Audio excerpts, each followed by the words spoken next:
మా మీరెందుకమ్మా ఏడుస్తున్నారు? Don't worry అమ్మా, అంత ఊరికే ఐవాష్. మేము కనుక్కున్నాం, వాళ్ళు బానే ఉన్నారట. ఆ డిఎస్పీ ఓ మెంటలోడు, వాడి గోల తట్టుకోలేక వచ్చాను. ఇంకేం కాదు. ఇప్పుడు నిజం చెప్తారా చెప్పరా? మిమ్మల్ని బతిమాలుకోవాలా? Sir, investigation going on sir.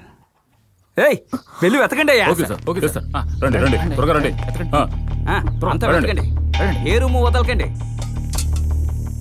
Police వాళ్ళకి గవర్నమెంట్ జీతం ఇచ్చేది మాలాంటి వాళ్ళని పట్టుకోవడానికేగా. నువ్వు వెళ్ళమ్మా. సరే.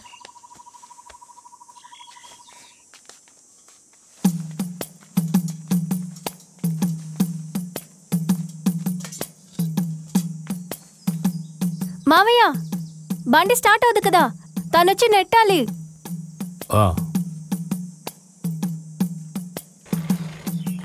Fast fast. బండి స్టార్ట్ అవుద్దా అవదా సరిగ్గా చెప్పాడు, చెవులేదుగా. ఈ బండికి మాత్రమే కాదు, నీ కూడా స్టార్టింగ్ ట్రబులే.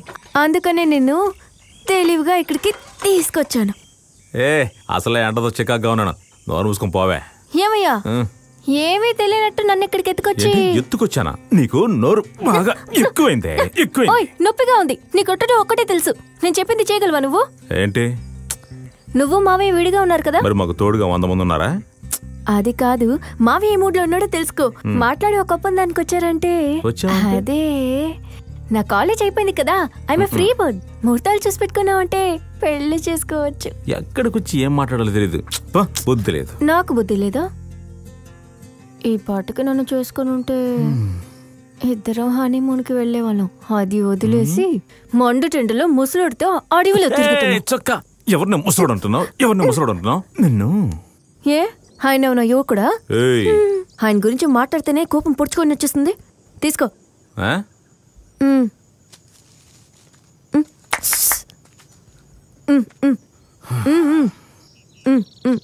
ఏంటే?